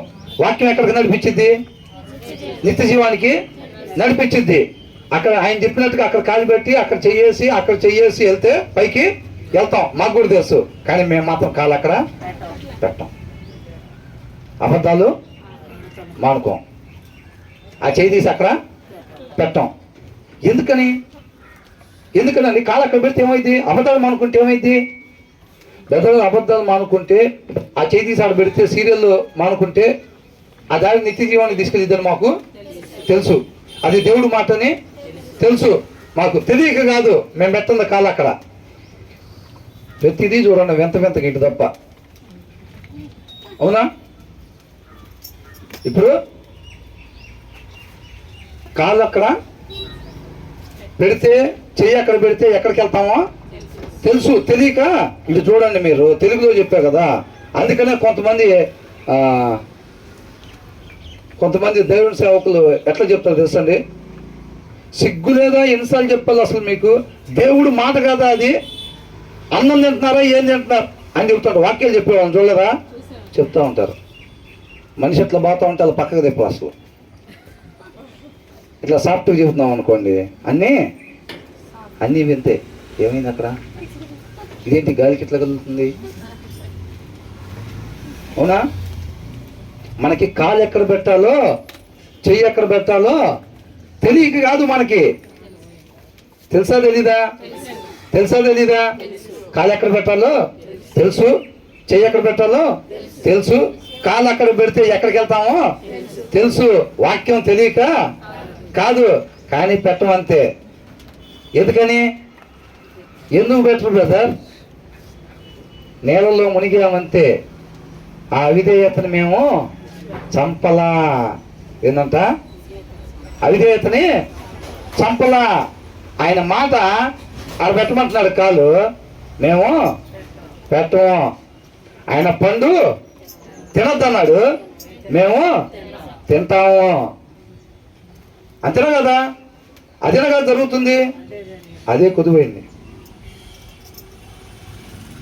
నా పిల్లలు నా మాట అట్లా వింటలేదు, నేను వాళ్ళకి సహాయం చేయాలి, ఆయన ప్రేమిస్తున్నాను, వీళ్ళు వింటలేదు కాబట్టి వదిలేయలేము కాబట్టి శ్రమనే లిఫ్ట్ని ఇస్తున్నాడు. చేతులకి, చెయ్యికి, కాలికి మిషన్లు బిగిస్తున్నాడు దేవుడు. నువ్వు కాలు ఎత్తలేకపోతే ఏం చేసిద్ది? అది ఎత్తాడు పెట్టించిద్ది. ఏంటిది? 108. అంతేగా? అది తర్వాత చెయ్యాడు పెట్టలేకపోతున్నాం అనుకో, భర్తతో గొడవ, ఆఫీస్లో ఇబ్బంది. బ్రహ్మాండంగా చెప్పారు, మీరు చెప్పింది చేసే కదండి, అయినా ఏంటంటే మరి నువ్వు చెయ్యి పెట్టమన్నప్పుడు పెట్టచ్చుగా. పెట్టకపోతే రాత్రి దేవుడు చెప్పాడు ఇట్లా చేయమని. ఏంటంట? రాత్రి దేవుడు చెప్పాడు, పొద్దున్నే ఆఫీస్లో అమ్మాయికి అట్లా చేయండి, ఈ అబ్బాయికి అట్లా చేయండి. అవునా? ఏందమ్మా తల్లి, రాత్రి 6 గంటల సేపు ప్రార్థన చేసుకున్న ఆ దారి నేను పొద్దున్నే గొడవ తగలబడ్డావేంది అంటే దేవుడు చెప్పాడమ్మా, నువ్వు వాడు చెయ్యి పెడతలేదంటగా, ఇక్కడ కాలు పెడతలేదంటగా నువ్వు. దేవుడు చెప్పాడు. లేకపోతే నాకేమన్నా డబ్బులు ఇస్తారేంది ఎవరన్నా? ఆయన చెబితే వచ్చి గొడవ పడతామేలే కానీ లేకపోతే నాకేం పని అని అంటారు. నీతిమంతులు మేలు కొరకే సమస్తం సమకూడి జరుగుతూ ఉంటాయి. రాత్రి ప్రార్థన సరిగ్గా చేయలేదు అనుకుంటా అసలు నేను. ఏనంట? రాత్రి ప్రార్థన బాగా చేస్తుంటే వాళ్ళు అరిసెలు కజ్జికాయలు తీసుకునే వాళ్ళే కానీ ఆ రోకల బండ తీసుకుని వచ్చింది ఏందమ్మా? రాత్రి ప్రార్థన బాగానే చేసాం కాబట్టి రోకల బండ తీసుకుని వచ్చింది.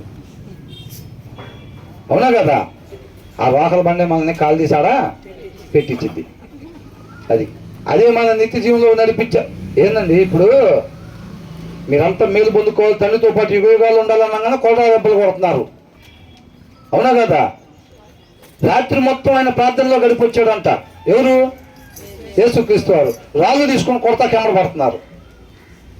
రాత్రి మొత్తం ఆ కొండకెళ్ళి తండ్రి దగ్గర సమయాన్ని గడిపి ప్రార్థన చేసుకొని ఆయన డైరెక్ట్గా వచ్చి స్వస్థతలు అందరికీ సువార్తని, రక్షించే సువార్తని చెప్పడానికి వస్తే వీళ్ళు ఏం చేస్తున్నారు?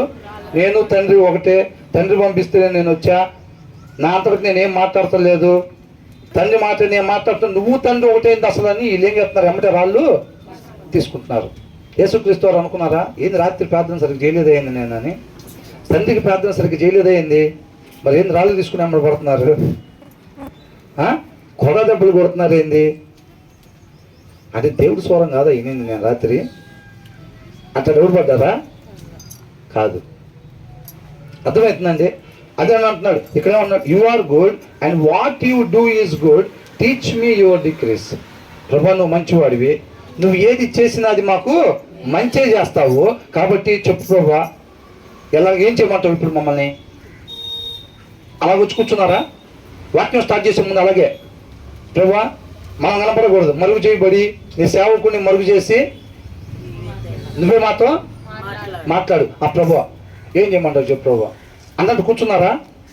అలా కూర్చోకపోతే దొన్నబడి నేలలాగా లేదని అర్థమవుతుందండి.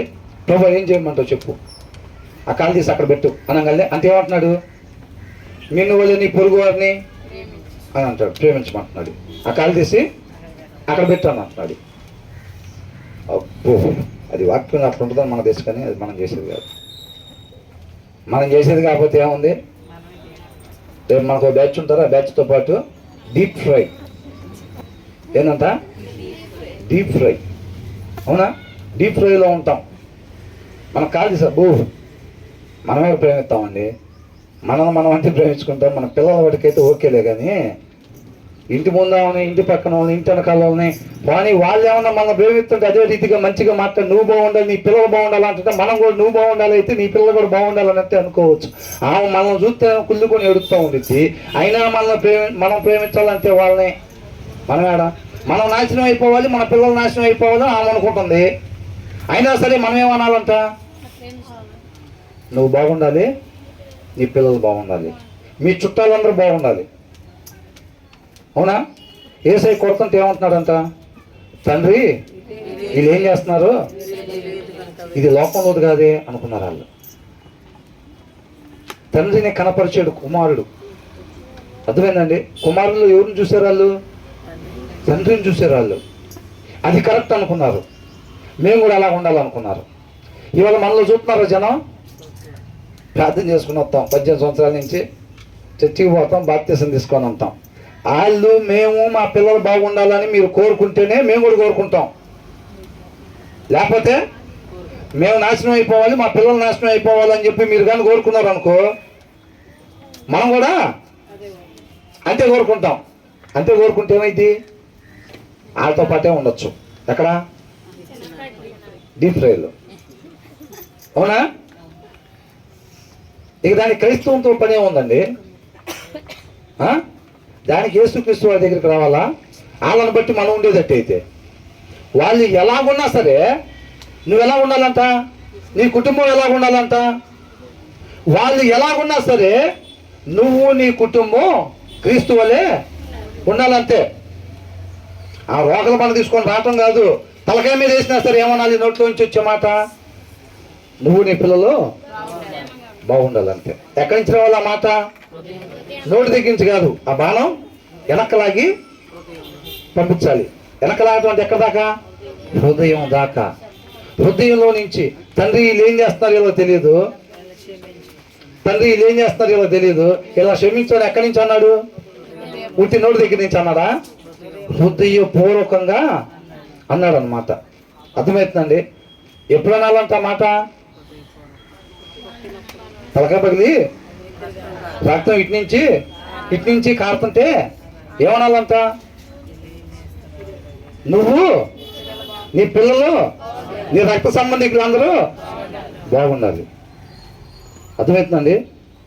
ఇది లోకంలోది కాదే అనుకుంటారు. అవకాశాన్ని వదిలిపెట్టుకోకూడదు ఎప్పుడైనా.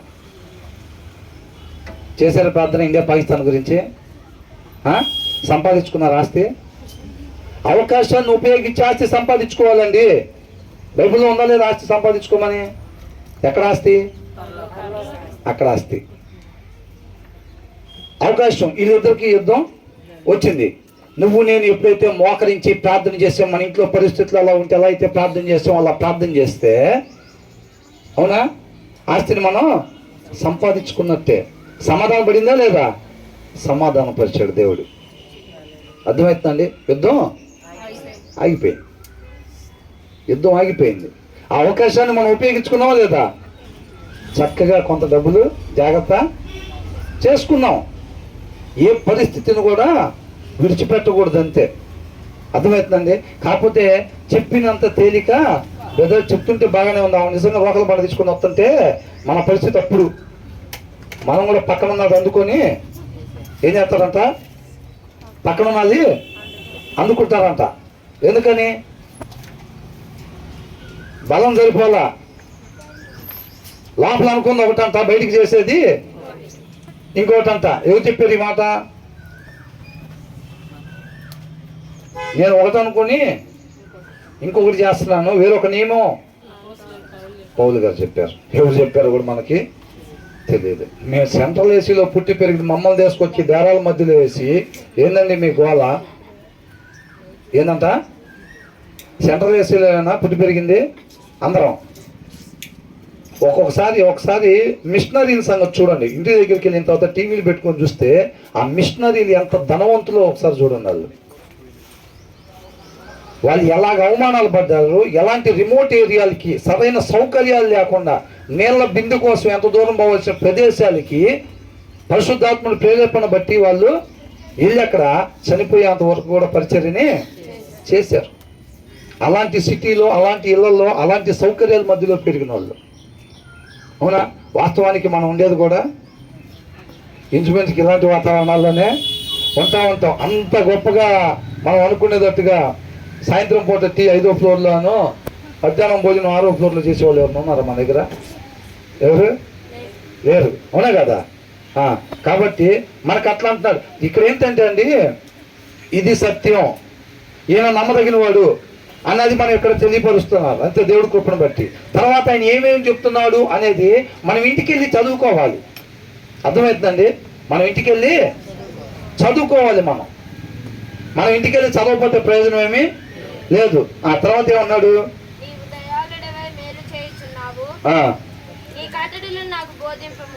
ప్రభా, నువ్వు మంచివాడివి, నువ్వు ఏం చేసినా మంచిగా చేస్తావు, ప్రభా నన్ను ఏం చేయమంటావు చెప్పు ఇప్పుడు అని అలా దప్పికున్న వారిలాగా ఉండాలన్నమాట. ఆయన ఏది చెప్తే దాని ప్రకారంగా చెయ్యాలి. ప్రభా నువ్వు మంచి మాటలు చెప్పావు, ఆయన నీ మాటలే నేను నమ్ముతున్నా, కానీ నేను మాత్రం చేయలేను అంటే ప్రయోజనం ఏమి ఉండదు. తర్వాత ఏమంటున్నాడు?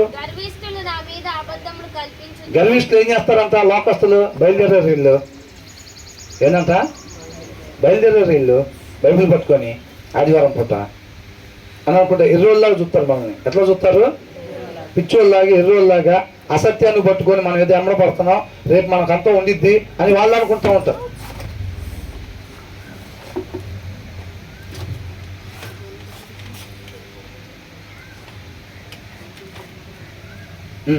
ఏమంటున్నాడు? Though the arrogant have smeared me with lies అని అంటున్నాడు. అర్థమైందండి? అబద్ధాలతో అంట అల్లిక చేస్తారంట. ఎవరు? గర్విష్ఠులు. ఎవరిని? ఈ వాక్యానుసారంగా ఎవరైతే ఉంటున్నారో వాళ్ళ గురించి. అవునా కదా? మనల్ని కూడా ఎట్లా అంటారు? ఇప్పుడు అన్ని ఏమంటారు? వాక్యం తెలియని వాళ్ళు ఏమంటారు?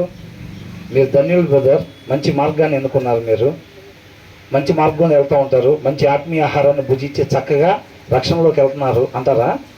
ఏమంటారు? పిచ్చోళ్ళలాగా ఉన్నారు, టైం వేస్ట్ చేసుకుంటూ ఉంటారు, ఉండేదే ఆ కానీ 4 పైసల కన్నా ఎక్కువ ఉండవు, ఆ 4గిట్లో 2 పైసలు తీసుకెళ్ళి పంచి పెడతాకి ఇల్లు బయలుదేరతారు. బియ్యం అంటారు, అదంటారు, ఇదంటారు, ఆడికి ఇస్తామని. పిచ్చోళ్ళ రైళ్ళు, జ్ఞానం లేని వాళ్ళ రైళ్ళు, గొర్రెల రైళ్ళు అంటారా లేదా? తెలియలేదురా వీళ్ళకి, దాచుకోవటం తెలియదురా వీళ్ళకి అని అనుకుంటారు. అవునా కదా? కాకపోతే ఏది సత్యం? కాబట్టి ఏమంటున్నాడు? గర్విష్ఠులు నా మీద అబద్ధములు కల్పించుదురు, అయితే పూర్ణ హృదయముతో నేను నీ ఉపదేశములను అనుసరింతును. ఎట్లా ఉంటాడంట? వాళ్ళు అలా అంటున్నా సరే మనం ఏం చేయాలి? వాళ్ళు ఏమన్నా అనుకుంటున్నారు మనం శుక్రవారం ఎట్లా వెళ్తుంటే, ఆదివారం ఎట్లా వెళ్తుంటే, అవునా? లేదా మీరు చెబుతున్నారు ఇక్కడ సత్యం కొరకు మనం తన్నులు తినాల్సి వస్తే తినాలి తప్ప తిరిగి మనం తినడానికి వీల్లేదు అంటున్నారు. అట్లా సొసైటీలో నిలబడుతుంటే ఎవరో వీడు పిచ్చోడు ఆ రకంగా తంతుంటే వాళ్ళు అట్టగా నిలబడ్డాడు, ఆ రకంగా అరుతుంటే నోరేసుకొని నోరేమైపోయింది, పడిపోయిందో ఏంది అని అంటున్నారు బ్రదర్. ఏంటంట? మీరు అంటున్నారు ఆమె వచ్చి నా మీద గొడవడినా సరే, అకారణంగా కారణం లేకుండా ఆమె వచ్చి నా మీద గొడవడినా సరే మనం మాత్రం అది మేలు కోరుకోవాలని అంటున్నారు. జనాలు చూసిన జనాలు ఏమనుకుంటున్నారు అంటే ఆ రకంగా రోడ్డు నోరేసుకుని అరుతుంటే మీ మీద నీ నోరేమైంది, పడిపోయిందా ఏంది, నువ్వు కూడా అరవచ్చుగా అని అంటున్నారు. అయినా మేము నోరు మూసుకొని ఉంటే పిచ్చోళ్ళు అని అనుకుంటున్నారు కదా. అవునా? యేసుక్రీస్తు వారిని ఎట్లా చూశారు వీళ్ళందరూ? అట్లాగే అనుకున్నారు. ప్రవక్తలను ఎట్లా చూశారు? పిచ్చోళ్ళనే అనుకున్నారు. అర్థమవుతుందండి? మరి మనల్ని ఎట్లా అనుకుంటారు? లోకం అంతే అనుకునేది. అందుకని 2 వైపులా మనకి ఫేవర్ కాదు. ఇటు దేవుని దగ్గరికి ఉండాలి, దేవుని చిత్తాన్ని నెరవేరుస్తూ ఉండాలి, అటు లోకంలో వాళ్ళు కూడా మనల్ని మెచ్చుకోవాలంటే అవ్వదు. అది అర్థమవుతుందండి? ఒకటి దేవుడికి దగ్గర అవుతూ ఉంటే దేనికి దూరం అవుతూ ఉంటాం? లోకానికి దూరం అవుతూ ఉంటాం అంతే. వాళ్ళు అలాగే అనుకుంటారు.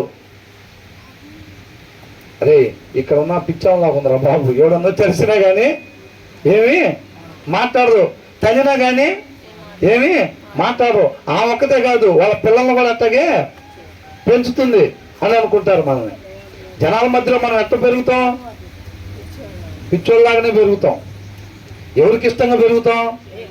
దేవుడికి ఇష్టంగా పెరుగుతాం. రెండిట్లో ఏది కావాలో తెలుసుకోండి అని అంటున్నాడు. అయితే చల్లగా అయినా ఉండు, నుదివెచ్చగా ఉండబాకనేది ఎందుకనేది ఇదే.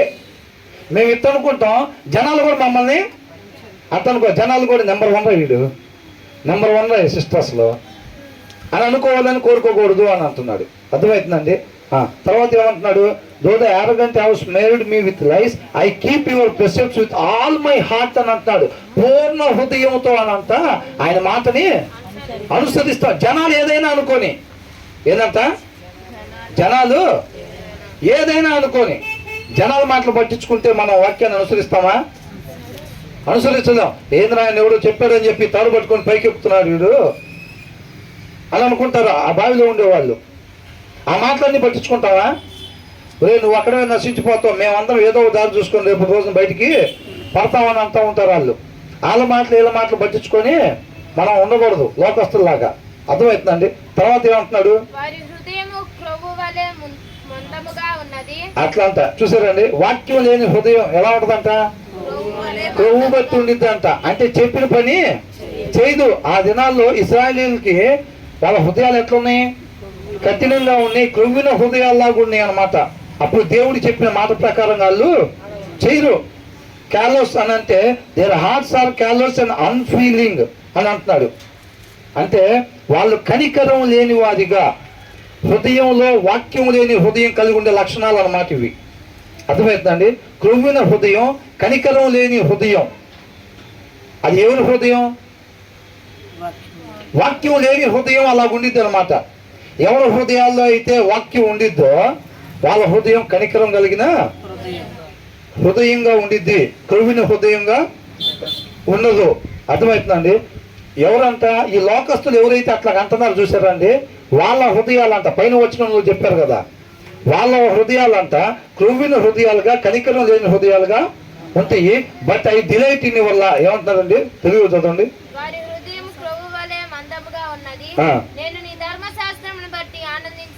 మనం ఎక్కడ ఆనందించాలంట?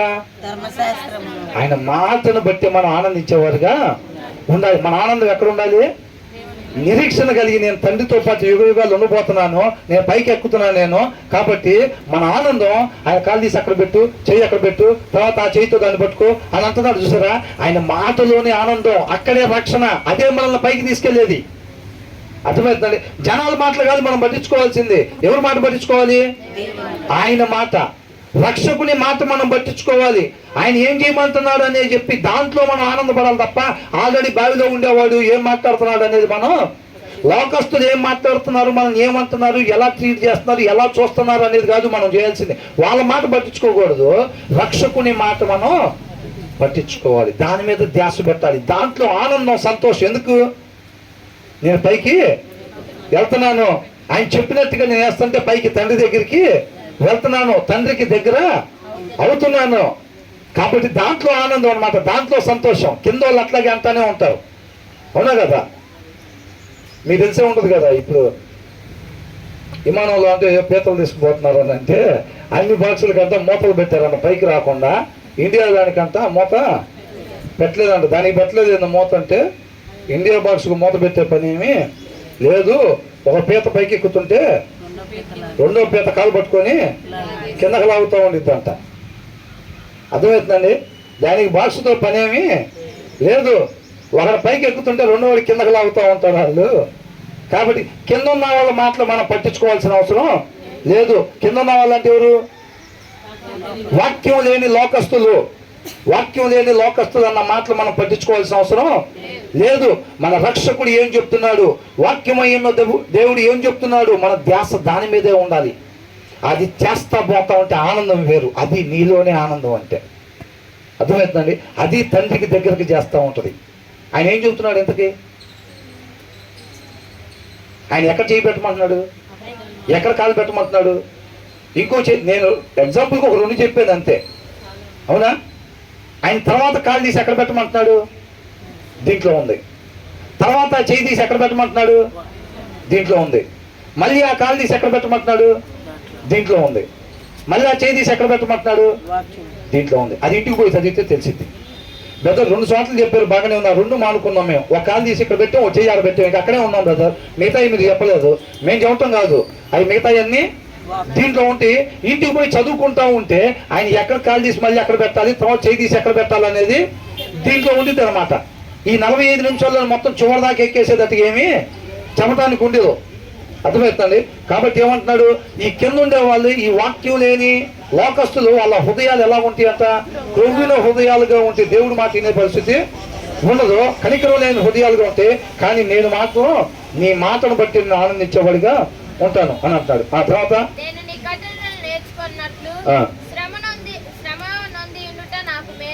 It was good to me to be afflicted అని అంటాడు. ఒక్కసారి చూడండి, ఇది చాలా అద్భుతమైన మాట.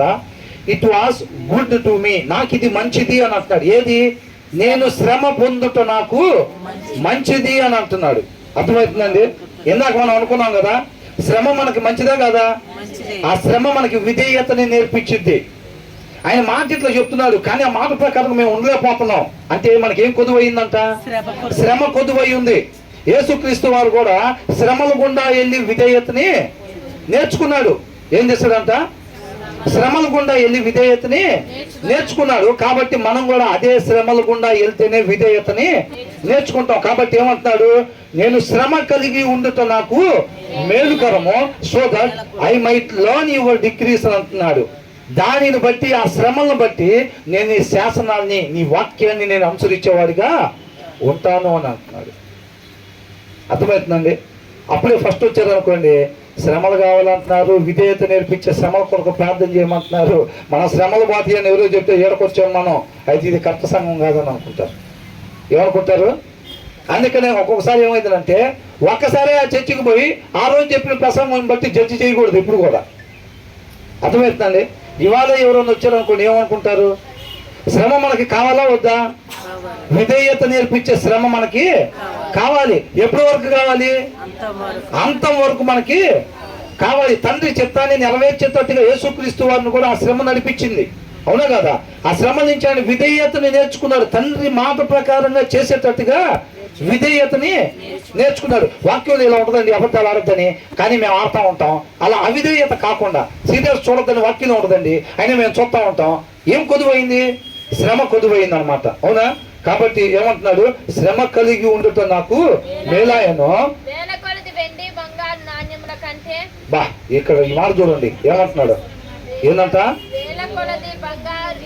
వేల కొలది అంట. ఏంటి? ఒకటా రెండా?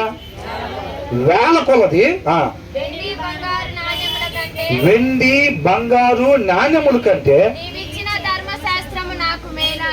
ధర్మశాస్త్రం అంటే ఏంది? నీ నోట్లో నుంచి వచ్చే మాట క్లియర్ గా ఇంగ్లీష్ లో ఉంటుంది చూడండి. ఏమంటాడు?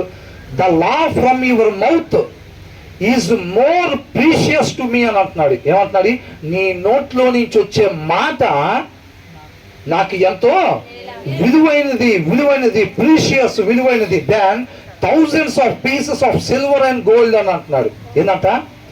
వేల కొలది వెండి బంగారు నాణ్యముల కన్నా నీ నోట్లో నుంచి వచ్చే మాట నాకెంతో విలువైనది అని అంటున్నాడు. మనకెలా ఉంది? మనకెలా ఉందండి? మనకు కూడా అలాగే ఉందా? మనకు కూడా అలాగే ఉంటే మంచిది. దేవునికే స్తోత్రం. ఏంటంట? వేల కొలది వెండి బంగారు నాణ్యముల కన్నా నీ నోట నుంచి వచ్చే మాట నాకు విలువైంది. అది కీర్తనాకారుడి జీవితంలో కనపడుతుందా లేదా? మనకి కనపడుతుందిగా. మరి మన జీవితాల్లో కూడా చూసినప్పుడు కనపడుతుందా? బ్రదర్ ఎప్పుడు ఒకటి ఎగ్జాంపుల్ చెప్తూ ఉంటారు. ఆదివారం పని పెడతానంట, ఆదివారం కూడా 1000 రూపాయలు వస్తాయిరా. ఏంటంట? 1000 రూపాయలు వస్తాయి అంట. అంటే ఎక్కడికొస్తే ఏమొచ్చిందిరా? ఒక గంట సేపు వాక్యం, అదే ఆ బ్రదర్ వస్తే 1.5 గంట వాక్యం. ఏంటంట? 1 గంట సేపు వాక్యం. అక్కడికి పోతే 1000రా. ఎంతట? ఒరే అక్కడ పోతే ఏమొచ్చిందిరా? 1 గంట సేపు వాక్యం. పనికి పోతే 1000రా, 1000 రూపాయలు రా. ఆడపోతే ఏముందిరా? 1 గంట సేపు వాక్యం. ఏంటంట? 1 గంట సేపు వాక్యం. పనికి పోతే 1000 రూపాయలు రా. అవునా? 4 ఆదివారాలు పోతే మహా అయితే 4 గంటలు పోయింది. అది 4 ఆదివారాలు పనికి పోతే 4000 రూపాయలు రా. కీర్తనకారుడు ఏమంటున్నాడు?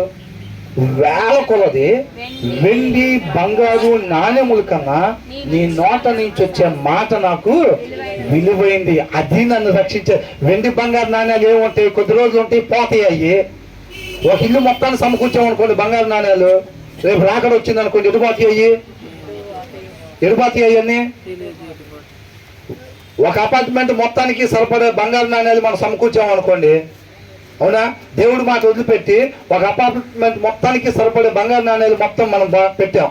నా ప్రాణమా తిను తాగు సుఖించన్నట్టుగా రాకడ వచ్చిందనుకోండి, ఏమైంది? మొత్తం పోతాయి, ఆడితో పాటు మనం కూడా పోతాం, అవునా. కాబట్టి వేల కొలది వెండి బంగారు, అంటే ఆ రెండింటిని మెన్షన్ చేశారులే కానీ ఆరోగ్యం కన్నా, పేరు కన్నా, పిల్లల ఆనందమో లేకపోతే భార్య భర్తల ఆనందమో లేకపోతే వీటికన్నా కానీ వేల కొలది వెండి బంగారు నాణ్యముల కన్నా నీ నోట నుంచి వచ్చే మాట నాకు విలువైంది, అది నన్ను తండ్రితో పాటు సమాధానపరిచేది అని అంటున్నాడు కీర్తనకారుడు. మనకెందుకు చెబుతున్నారు ఎంతకిది? ఆదివారం అన్నా, టైం ఉందలే అన్నా, మరి ఎందుకని? ఆచారంగా చెప్పుకోవాలి కాబట్టి. మరి దేనికి? అలా ఉన్నది. కీర్తనకారుని తీసుకొచ్చి మనం ముందు పెట్టి దేవుడు మాట్లాడుతున్నది. మనం విధేయత నేర్చుకోవాలంటే శ్రమ అవసరం. వాక్యంలో అలా ఉంటుందండి, కానీ మేము చేయకుండా ఉంటున్నాం అని అంటే మనకి శ్రమ కొద్దుగా ఉంది. అలాంటి విధేయత నేర్పించే శ్రమ మనకి కావాలి. వాక్య సారాంశం సత్యం, వాక్య సారాంశంలో నుంచి అది ఉందన్నమాట. విధేయత నేర్పించే శ్రమ మాకు దయచేయమని ప్రార్థన చేయాలి మనం నోరు తెలిసి. అర్థమవుతుందండి? చెప్తారా జనాలకు పోయి ఆ సంఘంలో ఎట్లా చెబుతున్నారని? చెప్పని ప్రాబ్లం ఏం లేదు, అవునా. ఇర్మియా అన్నాడంట, నేను ఏడకు పోయినా కొడుతున్నారు నీ మాట చెప్తే నేను మాత్రం ఏం మాట్లాడినాడంట. మాట్లాడకపోయినా సరే ఆయన మాట ఒకసారి ఇర్మియాలో ప్రవేశించిన తర్వాత ఈయన ఊరకుండా దహించు అగ్నిలాగా ఉంది, మళ్ళీ పోయి అయ్యే మాటలు చెబుతున్నాడంట. రాజు దగ్గరికి వెళ్ళి ఏం చెబుతున్నాడు? నువ్వు దిగిపోతావు, నువ్వు నశించిపోతావు, నిన్ను పట్టుకొని వెళ్ళిపోతారు, బానిసగా పట్టుకెళ్తారు, తర్వాత వేరే ఒక రాజు వస్తాడని రాజు ముందు పోయి నుంచొని చెప్పడం అంటే సామాన్య విషయమా? ఎలా ఉంటుంది? తన్నడరా వాడిని పట్టుకొని అంటారా లేదా? మరి అదే ప్రవక్తలు అప్పుడు చేసిన పని. అర్థమవుతుందండి? మనల్ని పంపిస్తే మోసే కూడా అదే, నీకెందుకు ఫరో దగ్గరికి నువ్వు వెళ్ళు, నేను చూసుకుంటా కథ అంటున్నాడు. నేను ఆడకు పోతాను ఫరో దగ్గరికి వెళ్ళి, ఫరో ఇది దేవుడి మాటగా చెబుతున్నా అనగానే, దేవా కరెక్టేనా అంటే, నువ్వు కనపడలేదు అనుకుంటూ నా సంగతి చూస్తాడు ఇంకా ఆయన అనుకున్నాడా? యెహోషువ కూడా ఏమన్నాడు యెహోషువతో? నువ్వు వెళ్ళు, వాళ్ళ కింద మీరు మిడతల్లాగా ఉన్నా సరే నేను చూసుకుంటాను, నువ్వు ముందు వెళ్ళు అని. ఆడకు పోయిన తర్వాత ఆ కోట చుట్టూ తిరిగి దేనికి వచ్చారు అంటే, యుద్ధానికి వచ్చారు మీ మీదకి అని చెప్పిన తర్వాత, దేవా అనగానే ఏం లేడు అనుకోని ఇటు వదిలిపెడతారు యెహోషువని? మరి దేవునితో నడవటం ఉంటుంది. దేవునితో నడవటం అంటే అంతే, సందేహించకుండా విశ్వసించాలి. ముందు పరిస్థితిని కాదు చూడాల్సింది, అవునా. అబ్రహాం రమ్మనంగానే సూట్కేసు తీసుకొని ఎక్కడికి వెళ్తున్నామని అడిగితే ఏం చెప్పాడు? ఎక్కడికి వెళ్తున్నానని తెలియదు కానీ ఆయన రమ్మన్నాడు, వెళ్తున్నాను అంతే. అది నమ్మటం అంటే, విశ్వసించటం అంటే అది. ఆయన చెప్పాడు, ఏంద్రా కాళ్ళాడు పెడుతున్నావు, ఏంద్రా అబద్ధాలు ఆడరా మీరు, ఏంద్రా బాబు మీరు బలివాళ్ళలాగా ఉన్నారు, ఎట్ట పుట్టారు లోకంలో మీరు, అబద్ధాలు ఆడరా, సీరియల్ చూడకపోవటం ఏంది మీరు, సినిమాలు చూడరా, అంత ఉంటారా లేదా మనల్ని బయటకు, సినిమాలు చూడరా, ఎట్టుంటున్నారు ఈ లోకంలో అసలు మీరు, ఏంద్రా చెయ్యి ఆడబెట్టావు అంటే కాళ్ళాడు పెట్టు, చెయ్యి అక్కడ పెట్టు, ఆ తాన్ని ఇట్లా పట్టుకో అని అంటున్నాడు ఆయన. అబద్ధాలు ఆడరా, ఎట్టుకుంటారు అసలు ఈ లోకంలో, సినిమాలు చూడరా, ఏదో ఎట్టుంటున్నారు ఈ జనంలో మీరు, అదే సినిమాలు చూడరా అంటారా, సినిమాలు చూడరా చెప్పుకుంటారా లేదా? అది చెప్పుకుంటూ ఉంటారు. అర్థమవుతుందా? అయినా మనం ఏం చేయాలంట? వాక్యం లేని లోకస్తుల మాటలు కాదు మనం పట్టించుకోవాల్సింది. ఎవరి మాటలు? రక్షకుని మాటలు. ప్రభా ఇప్పుడు ఏం చేయమంటావు, ఇప్పుడు చెయ్యి ఎక్కడ పెట్టమంటావు, ఇప్పుడు కాలు ఎక్కడ పెట్టమంటావు, ప్రభా నీ మాటలోనే నాకు ఆనందం, అదే నాకు విలువైంది అని అంటున్నాడు, అవునా. మళ్ళీ ఒకసారి ఇంటికి వెళ్ళిన తర్వాత చదవండి, ఇది ఒక్కటే కాదండి నేను చెప్పేది, ఆయన కృపను బట్టి మనకిచ్చిన జీవితం ఒక్కసారి వచ్చే అవకాశం, విడిచిపెట్టొద్దు. ఖచ్చితంగా ఆయన కృపను కోరుకొని ఆయన పాదాల చెంత మన సత్తా ఏందో చూపెట్టాలి. బైబిల్ చదివే దాంట్లో మన సత్తా ఏందో, నువ్వు ఎంత నీ శక్తి కొలది మనం చేసేటట్టుగా ఉండాలి. నువ్వు ఎంత ఆశపడి ఉంటే అంతగా తృప్తిపరుస్తాడు ఆయన. అర్థమవుతుందండి? అలాగా మన ఆశ దాని మీద పెంచుకోవాలి, ఇష్టపడాలి. ఓకేనా? దేవుడికి ఏ మహిమ కలుగును గాక.